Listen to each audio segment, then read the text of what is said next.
It's Friday, December 21st, and I'm your host, Paula Hersey. On today's show, we have your vacation plans for the whole family, where to find shellfish this winter, and holiday ukulele music that is sure to get you in the spirit of Christmas. Let's start with some news you can use. Recycle smart this holiday season. Not sure what holiday trappings should be recycled and what should be in the trash?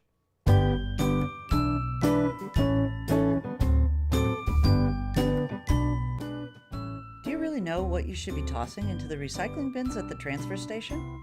With the help of RecycleSmartMA.org, we compiled a list of do's and don'ts to recycle smart this holiday season. Are last year's holiday lights no longer working? String lights are not recyclable and get caught in the machines at the recycling facility. Don't throw them away. AmeriCorps Cape Cod and Cape Cod Cooperative Extension are organizing a holiday lights recycling drive in partnership with the town of Barnstable. Drop your unwanted or broken string lights off at the transfer station until January 12th. Holiday shopping? Your paper shopping bags are recyclable. The tissue paper isn't. Glitter, foil, or cellophane wrapping paper, bows and ribbons, and tissue paper don't belong in the recycling bin. Hold on to these items to reuse or put them in the trash. 'Tis the season for plastic mailers. Yes, they may say recyclable, but they do not belong in your recycling cart. If you remove the labels, you can return them to the plastic bag recycling bin at your local grocery store, or save and reuse the next time you mail a gift. Pop, pop, pop. Once you're done having fun popping the bubble wrap, take it back with your plastic bags to the collection bin at your local supermarket to be recycled. Please do not place bubble wrap in your household recycling bin. It's no fun for the folks at the recycling facility. Gift shopping online? The cardboard box goes in your recycling bin, but please, no plastic pillows. These can be returned along with your plastic bags to the collection bin at the supermarket. Let's talk styrofoam. It likely came with some of your favorite Black Friday or Cyber Monday deals, but styrofoam, aka expanded polystyrene, is a deal breaker in your recycling bin. Can't stand throwing it away? Try reusing it or finding a drop-off location to recycle it. Is your mailbox overflowing with unwanted catalogs and holiday promotions?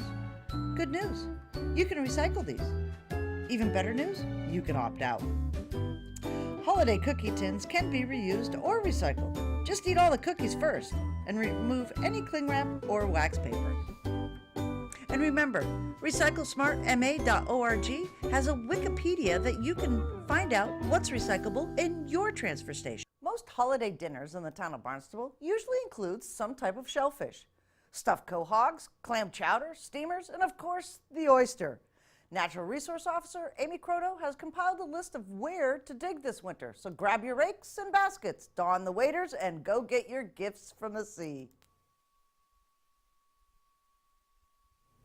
Are you brave enough to brave the cold for winter shellfishing? With me today, Amy Croto, Natural Resource Officer. She's got all the hidden places for your shellfishing this winter. Yes, I do. So by and large, most popular this time of year is oystering. And everybody at this point in time pretty much knows it's a put and take fishery. If we didn't put them there, they wouldn't be there. So they are at Scudder Lane, at Bay Street, and at the Katuitt Town Dock. But people also like to go for quahogs, and the wintertime is actually a great time of year to go for your soft shell clams as well. Water quality has a tendency to improve this time of year, and so we have a lot more area open to shellfishing that a lot of people just don't often explore. So I'm here today to tell you about a couple of other places that you can check out if you're interested in getting quahogs or soft shell clams. Great, so let's start on the north side. Okay, so we recently on December 15th had the reopening of the Barnstable marshes. The vast majority of the marshes, because of our migratory birds and the fecal that they bring with them, are closed from September 15th to December 15th. So all of that has opened back up, which gets you access to all of those steamers should you have access to a kayak or to a boat. Just a safety reminder, this time of year you are required to wear your life jacket up until May 15th. Right, and that's smart safety and required to put a PFD on before you get out there because you just don't know. Right, and the water is very cold this time of year, so it's always best to have it on. If you show up at a landing and you don't have it with you, then we simply won't allow you to go out for your own safety. Scudder Lane is also a great place to get your quahogs, your little necks. The sediment has a lot of clay in it, so it's very hard digging compared to a lot of places on the south side, but the little necks grow very small and very fat because of that. So it's a great place to go if you like those sort of like just barely legal quahogs. Okay. On the south side of town, I am pleased to announce that for the second winter in a row, East Bay is open to shellfishing. Right. Not a lot of people seem to know that yet, and I think that's because it had been closed for decades prior to this. But water quality has improved to the point that we have a 6-month opening similar to North Bay. It is November 1st through May 1st annually. And there's a really good flat that has steamers there that are actually at pretty high, nice soft stand, easy digging, and the commercial industry has done quite well getting quahogs at that location. Okay. So that'll be open throughout the winter.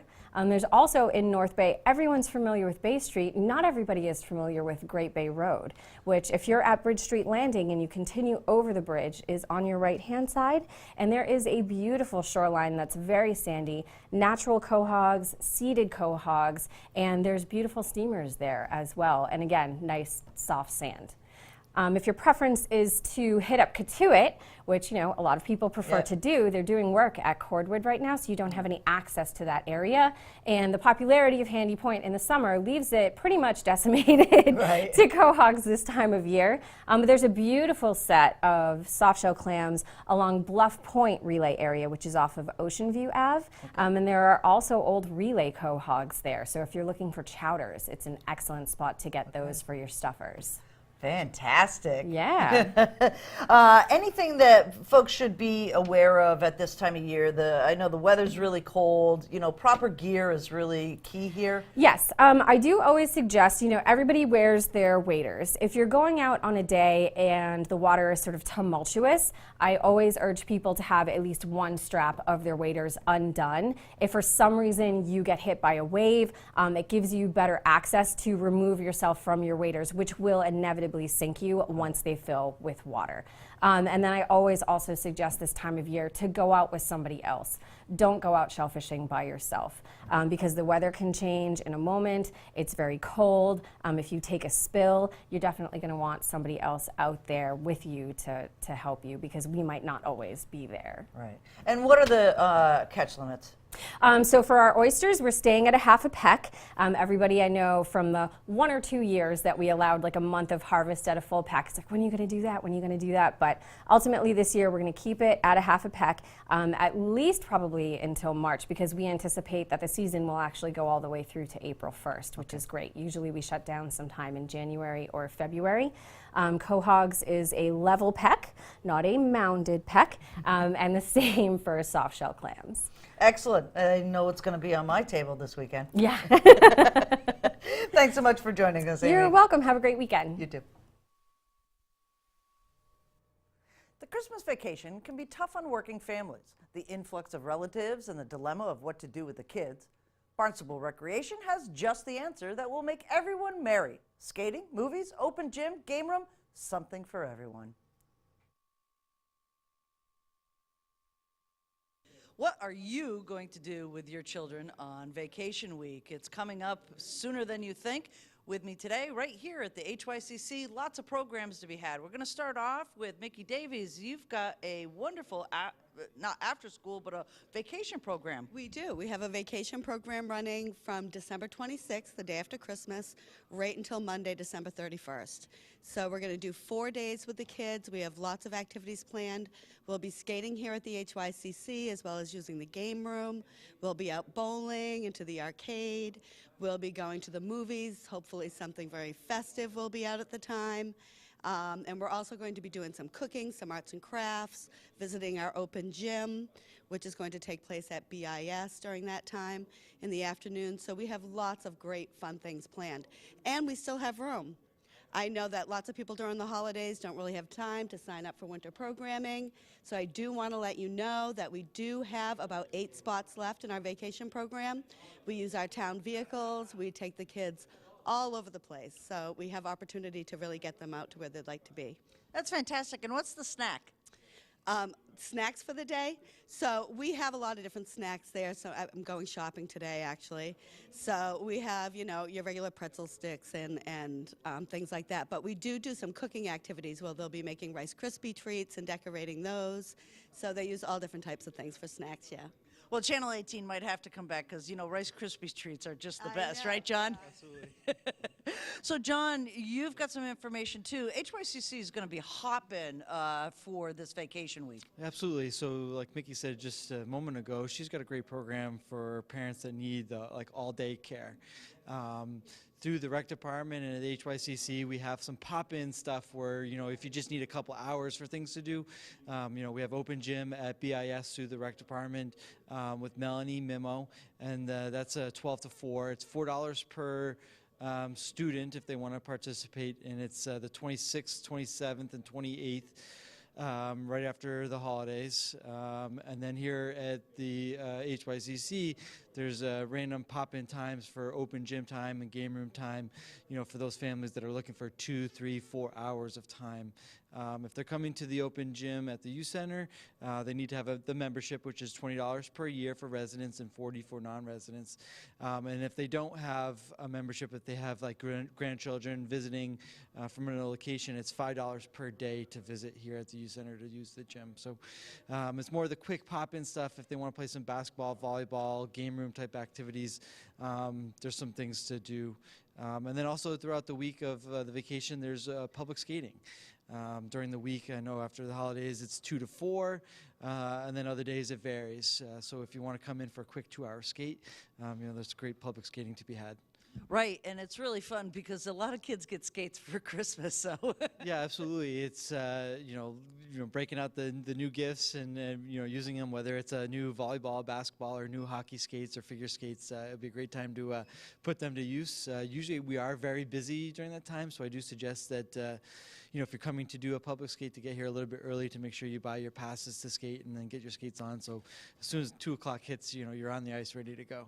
Right. And how can people find the schedule for these open skates and open gyms?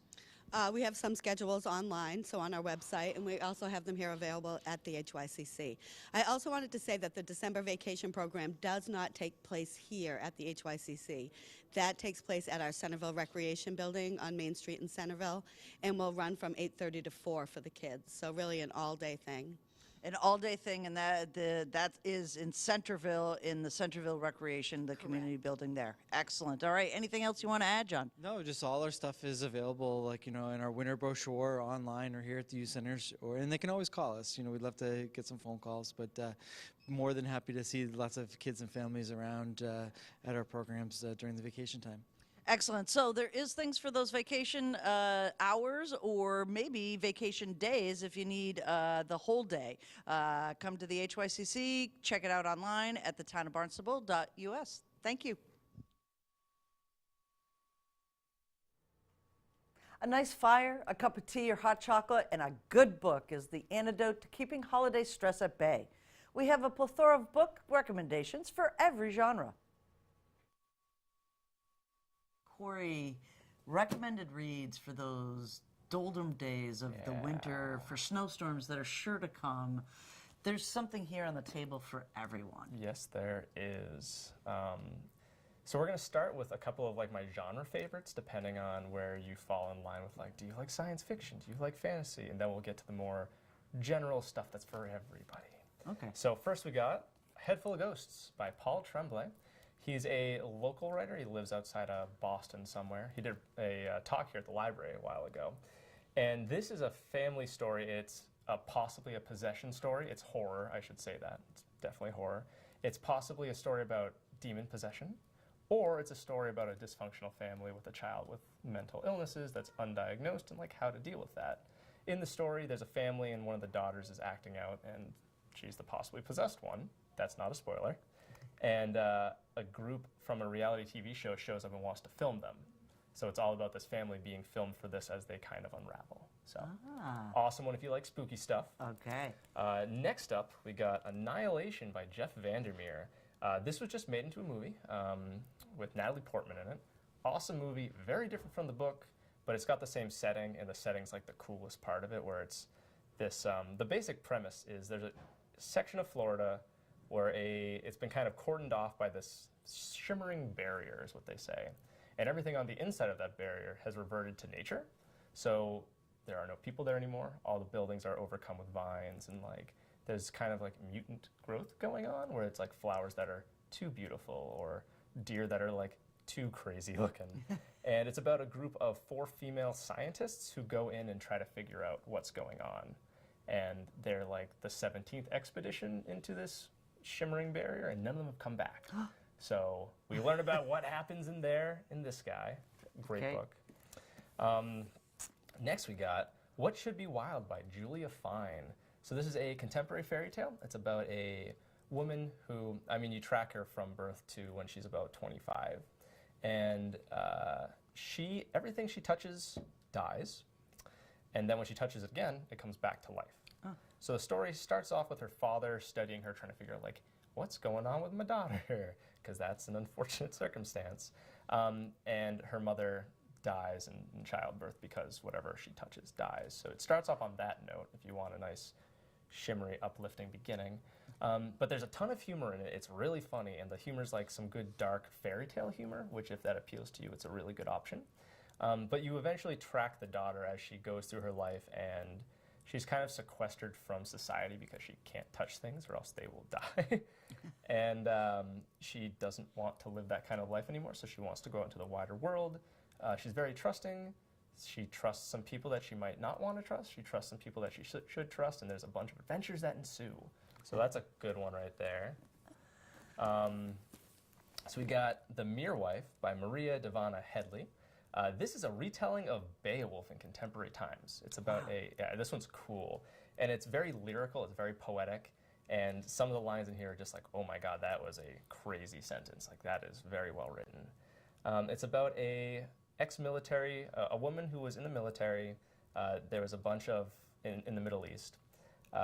She basically gets held hostage and eventually disappears from the eye of the government, and eventually ends up back home in America in suburbia, pregnant with a child that she doesn't really know anything about. It's a retelling of Grendel and Grendel's mother. She's supposed to be Grendel's mother. Her son is supposed to be Grendel. And they live on a mountain in an abandoned train station, which is like some of the craziest imagery you'll see. And the mountain looks down on a planned community of like socialites, and it kind of contrasts the impoverished ex-military mother with these absolutely loaded socialites. And as you know, as far as like Grendel goes with Harriet Hall, shenanigans ensue. Yes, mythic shenanigans. Excellent. The Yeah. So now we're getting more into just your straightforward literary realist novels, which are great hits with everyone. The Incendiaries by R.O. Kwon. This one's a fun read as far as like, I'm a big fan of the short novel, and this has been like the year of the short novel. There's been tons of them that have come out, like this one, the Third Hotel, Convenience Store Woman. And people love them because like you could sit down with this and read it in the course of a day. It could be like a 5-hour read if you really want to. This is a story of 3 main characters. There's an older man, a college-age guy, and a college-age woman. Essentially, the older guy is running a religious cult, and from afar, it doesn't really seem like it's that big of a deal, but when you really get into it, you're like, oh, most cults are not the ideal place to be. And the 2 younger characters, one is kind of enticed into this cult, and she sees a lot of like positive sides to it, and is kind of angry about how certain things are going in the world at that moment. So it's kind of like a social activism or political activism movement that's going on. And the younger male is definitely not interested in it and sees from afar like this is kind of a bad idea. So they're in a relationship, but then this stuff starts happening and it complicates things. And then things get really out of hand really fast. And R.O. Kwon does a really great job with short sentences. She creates these like very precise lyrical sentences. And some of the chapters are like a single paragraph. I'm going to see if I can find one for you. Haha, there we go. So some of the chapters are a single paragraph, and it'll look like that. And there's a part of me that feels like really great where I'm like, look at this tiny, tiny chapter. I love it. And then I'm done it, and I keep moving. Great for speed reading. Excellent. All right. 2 more left. Yes, these are 2 of my favorites. So we got The Ensemble by Aja Gabel. It's about a string quartet that are like some of the most talented in America. They essentially come together at a music institution, and it talks all about how they came together, the challenges of being in the classical musical world and being competitive with other ensembles, because apparently there's like tons of fellowships and awards you can get, and everyone's constantly fighting to be the best in their field. So it's a really cool look into contemporary music scenes. It's a really cool look at studying classical music. There's a lot going on between the different characters, whether it's romantic relationships, platonic relationships, romantic relationships outside of the group. And there's like a ton of tension that's built through the characters. Like it's a very strong character study.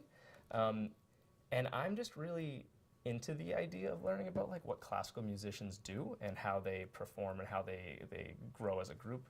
And it's a world like I've never seen before. Like I've got no way of checking that out. And this is a really cool look into that. So Great. that's Excellent. a fun one. All right. Finally, The last one, The Mars Room. which might be the darkest one on here. So The Mars Room by Rachel Kushner. This one's been up for like every award this year. It was up for a Man Booker. I think it was up for a National Book Critics Circle. Some people pitch it as being like a more literary version of Orange is the New Black. It's about Rami Hall, who I think is supposed to be depicted here. She's a woman who gets imprisoned for killing her stalker, but the court didn't really see it that way. It's like it was very clearly self-defense, and I'm not giving anything away. This is what you learn in the first chapter. And it kind of follows her through incarceration in the prison system, and you get to meet all these other inmates and like why they're there and kind of some of the issues that surround that subject and like some of the sad truths of like 15-year-olds getting arrested and how they can't get out of the system because they can't afford a lawyer. And it's a real strong look into that. But she also meets a teacher in the prison system who's teaching creative writing, and it kind of shows the way that you can kind of get out of your situation through creative means. So it's a cool analysis between their relationships, but it's also like insanely beautifully written. It's really heartbreaking. And if you're looking for like one of those dark literary like uber novels, this would be a good go-to. Like I can't say enough about it. So That's fantastic. Yeah. So there's plenty of books for just about everybody on the list, and you don't have to buy them. You can come here to the Yeah. library, check them out. How long is your checkout process? So it's 14 days, so 2 weeks. As long as it doesn't have a hold on it, though, you can renew it. And most of these guys that I've showed you today are, they're relatively new, but they're not new enough, so they have like 300 holds. So more likely than not, you can renew it. Excellent. So, and one other thing I'd like to say, though, is part of my job is what's called Reader's Advisory. So if you have an idea of like, I want a book set in early 1900s about Arctic exploration, and I want like a mystery that's kind of a whodunit. You can throw all these different keys at me, or keywords at me, and I will ideally match a book for you. And so that's one of like the big things, or big parts of my job, and it's one of the things I enjoy most. So if you're looking for something obscure, and if you're like, I want to learn about beekeeping in Scotland in the 1700s, I don't know if that actually occurred there at that time, but I can try to find a book that relates to it. So That's fantastic. all the options. Thanks so much, Corey. You're very welcome, Paula. All of us at Channel 18 would like to wish you a very Merry Christmas and a safe and Happy New Year. Be sure to tune in next week for our Best of 2018 Year in Review, the stories that make us a community. We leave you today with foot-tapping, head-bopping ukulele sing-along from the Senior Center. I'm Paula Hersey, and thank you for watching Barnstable Today.